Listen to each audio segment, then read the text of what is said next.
Welcome back to Bloodline Bikers, and in today's video I'm here to tell you why every biker needs to have these three things if they are riding.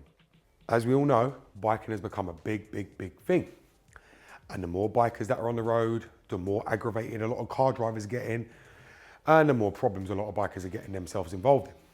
Now, with that comes a world of problems. People knocking you off your bike, people doing stupid things, going into the back of your bike, people less acceptable of bikers on the road because they see what they see online and think that bikers seem to get away with everything, and these car drivers don't like it because they feel like they're being targeted over the bikers, and that's simply not the case.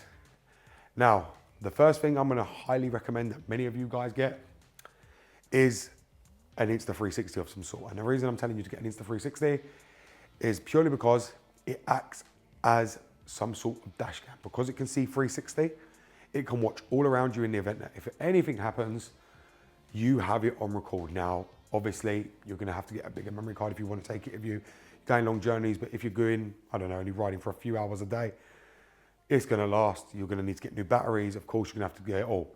But the Insta360 is the best kind of protection you can have, but it can also be the worst kind of protection you can have because it can also be used against you. Because if many of you guys don't know, the police have just got an order from the court, which is a new law now, which they've always been able to do this, but they've just only started doing it to bikers now, where they can legally seize your Insta360 camera to see how you've been riding and if you've committed any offences. So if you're going to be buying one, don't be doing any stupid stuff on the roads, because at that moment, if the police were to just, I don't know, get behind you and say, see if someone's reported you and catch you, they will seize your Insta360 for the footage and you won't get time to delete it. My best advice for you when carrying an Insta360 like I do is always have the app open on your phone to click format on the memory card. Because if you're quick enough to do that, if you ever get blue lights behind you, you format, there's nothing on them to get. That is my best advice to you. Or have all the footage that stores to your cloud in your Insta360 and not the memory card itself. And then you just sign yourself out of the Insta360 on the cloud. But again, you're going to need to be connected to Wi-Fi. That's why it's a lot easier to be connected to your camera and just click format or anytime you need to. Because if you don't and the police get hold of that, they will use everything against you that they find on that video to the point you could probably end up being banned for life. So that's why I do make it clear, do not, if you're going to carry a camera, do stupid stuff. But there's also a lot of people out there who do it and end up in big problems.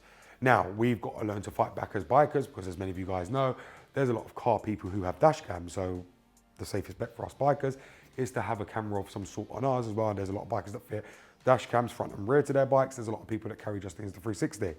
Now, personally, the Insta360 is great. It's not, and you know, you're getting people use it to go and film footage and put it online doing stupid stuff with a load of writing over it. But in the same sense, they don't overwrite themselves all the time like physical dash cams do front and rear. So with front and rear dash cams, they're powered all the time. They never have to worry about running out of battery.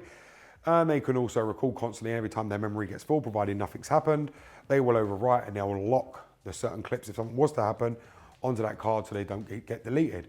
When the Insta360, on the other hand, it doesn't do that. But I think they're going to be releasing an update that any kind of bump detection or any kind of crash detection, they're going to be locking the clips on the Insta360 like dash cams do. So therefore, you can actually use it as a full-on dash cam. You've also got the other added bonus that if you've got an Insta360 and you've got a charger on your bike, which most bikes come with, USB or some kind of 12-volt socket, you can then keep your Insta360 running and charged the whole time. Completely up to you. The next one I'm going to recommend is going to be the DJI Action 6. And the reason I say about the DJI Action 6, and because I've got these, I've got two of these, me and my wife have them, is purely because they are so crystal clear compared to the Insta360 that if you ever need to get clear footage from the front at least, you've got that all on your chin mount. And I do say to wear it on your chin because it's upwards, and that's where you're always looking, especially where you're going on the road, going around bends, things like that. It picks up a lot of great footage. Not only that, the footage is so clear that even if you wanted to get a plate, nighttime, daytime, it's going to capture that vehicle regardless of what kind of setting it's in. And that's why the DJI is such an excellent camera, where with the Insta360, things can be fuzzy on there quite sometimes, especially if you've got the lens protectors over the cameras itself, it can get quite fuzzy. The Insta360 is good for what it is, but it isn't great like the DJI. DJI is the king and the leader when it comes to cameras. And the DJI Action 6 is one of the most brilliant cameras you can use, because most of the time, if you crash or you crash into someone or someone is on the wrong side of the road, that DJI is going to get it. And DJI does lock the clips. I don't know if many of you guys know that. You can set it for sports, this, that, the other, and it can lock the clips on the DJI. So then that way, if you're in the event of a crash or accident, it will lock them clips on there. Insta360 doesn't do that right now, but it's going to be doing it later on. That's why I do recommend the DJI. No matter where you look, that camera is following close on your chin. Where the Insta360, okay, you have to keep turning it and it looks horrible on the footage. Not the most cleanest, but at least with the DJI, if you look that way, it's going to shoot that way. Where the Insta360 it doesn't have that ability, and that's the problem. You have to completely turn the camera and be recording, and most of the time you're riding, so therefore it's just you're constantly having to turn, and overly zoom in. Then the picture gets distorted. Where on the DJI, it focuses on that and stays on that. You know, and the DJI is a very, very good camera to use. We run them. We run the Insta360s, and all my sons do. My sons run the GoPros. My other son runs his DJI as well. We all run them cameras for a reason. They're very, very good. We've got people, basically, if anything was to happen, we've got them on all the cameras. There's no escaping us. I'm running cameras, my wife is, my son is. There's so many of us with the cameras. That person would be, you know, completely fucked because the footage would be there. That's why, like I said, to many of you, I don't ride like an idiot because at the end of the day, if something was to happen, I would be liable, and obviously I want to get paid out. You know, this is the whole problem. If you end up doing stupid stuff, one, your license is in jeopardy, and then next thing, the insurance are not going to pay out, and then blame you for the accident. So it doesn't make sense, especially if you want to use it as evidence, which can't speak, can't lie, as I say. And the cameras is your best proof of evidence. There's many people that have accidents, and then they're not regretting not having a camera on it, or regret not buying. Then they go and buy an Insta360 or a DJI after their accident because the insurance wouldn't believe them. But this is why I run them already, because I take no chances on the road, because I know how people are, because I'm a car driver as well. I am a car driver. Luckily, I'm not one of them that target motorbike riders. I let them all pass when they're filtering, I let them go. But there's people who don't. There is people who will open their door. There is people who will move into you while filtering. There is people out there that will do anything they can to take you off your bike. And that's exactly why you need to have cameras in this day and age on any bike you own. It is so crucial, and the police will tell you that as well. Number 3 is a Cardo PackTalk Edge. You either need to run that or you need to run some kind of sensor. And the reason I say that is for safety. Not only that, most of the Cardos have an emergency contact SOS. So if you was to drop, for instance, your head, you come off your bike, you don't respond, you can't get to your phone's gone missing, it will automatically call the emergency services. It doesn't need to find your phone as long as your phone is somewhere within like, I don't know, like a mile range of it or 500 meters, it can call SOS. So you don't have to worry about it. Because for instance, some people do come off their bike, go unconscious, the SOS will automatically call the same way the GS has got the SOS button. That's what the Cardo's got built in.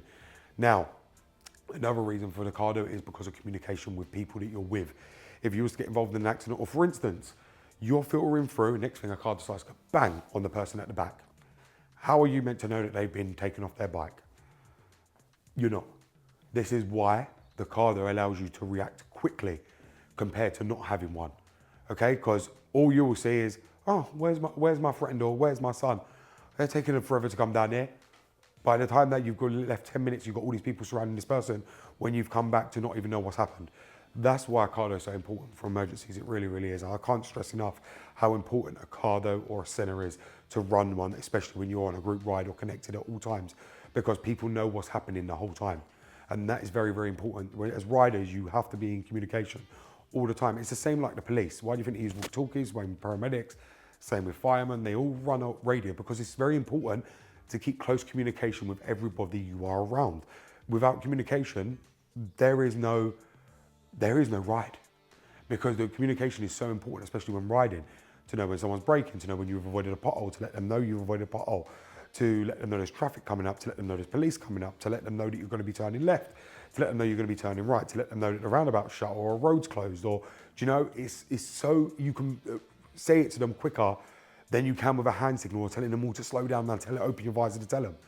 Doesn't make sense. Or it's quicker than, for instance, having to call them on a phone to be able to tell them. That's what a lot of people don't understand. You're hands-free.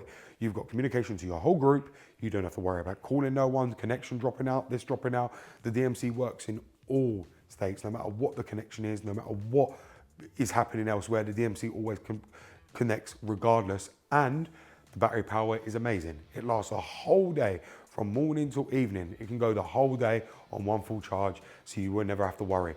And like I said, the Cardo is a great piece of equipment to have.